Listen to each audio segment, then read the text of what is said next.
Okay, what's up, guys? Game Fever of all games here, and I'm back because it's Saturday and it's time for another one, another drama scripted Saturday. And this drama scripted Saturday, I'm gonna give you a breakdown of Bound for Glory. It's supposed to be TNA's WrestleMania, and here's the card goes as follows. I'm gonna go through each match step by step and give my opinions and feelings of how each match is probably gonna turn out or how I feel about it. First match that's listed is Joey Ryan versus Al Snow. Now, as we know, they've tried to kayfabe it as Joey Ryan not getting a contract from TNA Impact and Al Snow giving him a yes and the other two people giving him a no. So he's been coming back time and time again to the Impact Zone and interrupting all the guts challenges and this and that, the gut check challenges.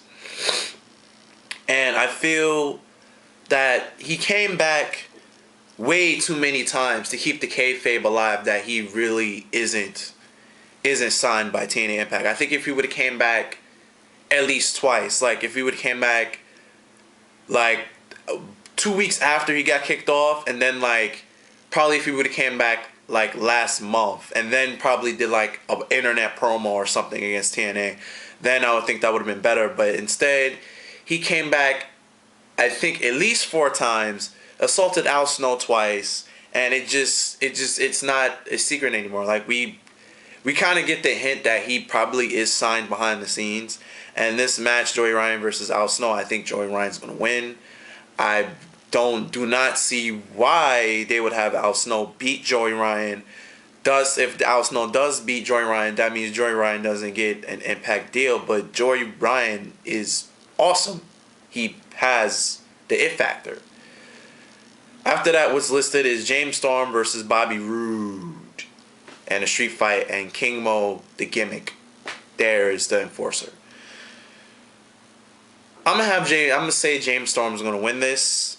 At first, I thought, with the whole emotional thing with James Storm losing and then thinking about quitting wrestling for good, I thought that it was gonna be James Storm was gonna win the Bound for Glory series. Bobby Roode was still gonna have the heavyweight title, and then that would have been the match. This ended all, said it all. Their rivalry, and then ended all for the greatest thing in that company for the heavyweight title.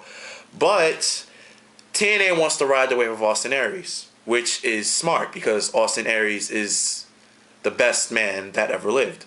So it's smart that TNA decided to stick with Austin Aries as champion, and then have James Storm and Bobby Roode do their own feud. And in a street fight, King Mo is just there. He doesn't need to be there. He's just there. I'm going to say that James Storm probably wins.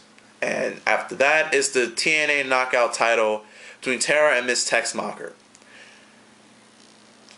See, if this was WWE, I wouldn't care because they don't let the women wrestle. But this is TNA, so I kind of care.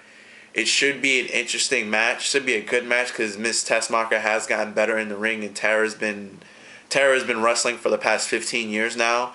So it should be an awesome match. A veteran versus, I wouldn't say a rookie. She only has like I think a good like 2 or 3 years in the business, Miss Texmacher.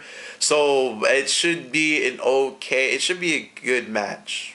A good match. I'm not saying it's going to be by far it's not going to be the worst match on the card, but it should be one of those you didn't think that it would be that good of a matches. But I'm going to give it to Miss Texmacher because Tara is past her prime with WWE and with TNA. But it should be a good match.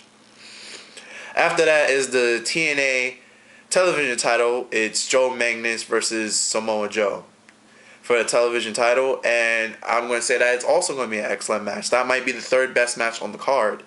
And I'm going to give that match to Samoa Joe. But this match was put together with no storyline. There was no build-up just to say, hey, it's our best pay-per-view of the year. We need the television title to be on the line. So they put these two in the match. TNA Tag Team title match. AJ Styles and Kurt Angle versus Hernandez and Chavo versus Frankie Kazarian and the Fallen Angel Christopher Daniels. They just threw Hernandez and Chavo in there. But the real story, they have a story between AJ Styles and Frankie Kazarian and Christopher Daniels, even though that whole baby mama drama thing ended, thank goodness. But I'm going to say that Kurt Angle and wait, hold on. Okay, in reality, I'm going to say Kurt Angle and AJ Styles should win. But TNA logic, Chavo is new. Chavo has just come from some independent wrestling scene, but before that he was with WWE. What does TNA do every time they get a WWE superstar? They put they put a title on him. So because of that, TNA logic, I'm gonna say Hernandez and Chavo win. Due to TNA logic. After that is listed is the World Heavyweight title between Jeff Hardy and Austin Aries. I'm gonna say that this is gonna be the best match on the card because it's everything on the line. It's Austin Aries wanting to prove himself that he's that damn good, and it's Jeff Hardy trying to prove that he still got it. He's trying to prove that all his fans and enigmas out there that he still could be the guy, and that he's been all his road to recovery with the drugs and everything, being clean and still being clean and not going back on the drugs for a whole year. And now to prove themselves that he can still win the big one. This should be the best match on the card, and I'm going to say that is the best match on the card. And I'm going to have it with Austin Aries proving himself and beating Jeff Hardy. So I have Austin Aries over Jeff Hardy in that match. Well, this is probably going to be the main event. Sting and Bully Ray versus two members of Aces and the Eights. Winner takes all. That's probably going to be the main event because the whole company is on the line. That's not going to be a match. That's just going to be a straight out fight. And we're probably going to see who the leader of Aces and Eights is and what's going to happen if they take over. I'm probably going to say that they're probably going to take over because stuff has to continue because we don't even know the leader yet. So I'm going to have Aces and Eights win. And that's going to be it for my breakdown on Bound for Glory. Now for the undrama scripted news. As you saw what was left out of Raw at the end, that CM Punk insulted a fan, that he hit the wrong fan. A fan hit him in the back of the head, and as you know as a human, if you get hit directly in the back of the head, you kind of have a reaction to it. I don't know, it's just something embedded in us. It's a natural reaction that if we get hit in the back of the head that we fight back. It's even happened in the NBA Finals when LeBron James got kind of elbowed or kind of grabbed from behind. He almost elbowed what's his name? I forgot his name. He's irrelevant because the Pacers lost. He almost elbowed him in the face, but he tried to hold back because it was NBA Finals. But it's the reaction when we get hit in the back. We have a natural reaction to swing.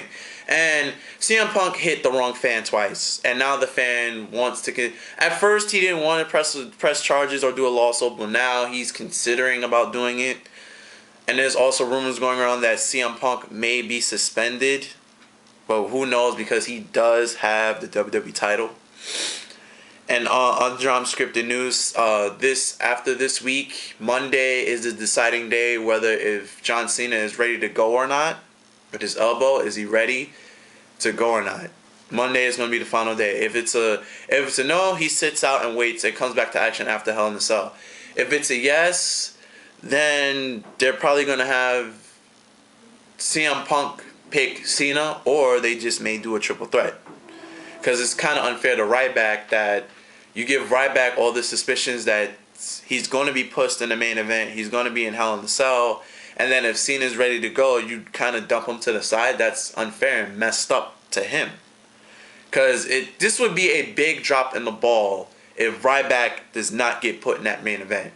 Because for the past 3 weeks, he's been hinting that he wants to go after CM Punk. And they've been hinting him that he's putting him in that main event role for the title match at Hell in a Cell. So this would drop Ryback tremendously if he does not get put in the Hell in a Cell. At the least, it needs to be a triple threat. He needs to be in this match, or it will be a big drop in momentum for his character. And other drama scripted news going on this weekend in NYC's Comic-Con, which is at the Jacob Jabber Center, which I think is located at 34th and I want to say 10th. Yeah, 34th and 10th. 34th Street and 10th Avenue on Manhattan. Some WWE superstars and TNA superstars are going to be from the past and present. Edge posted on Twitter that he's going to be there.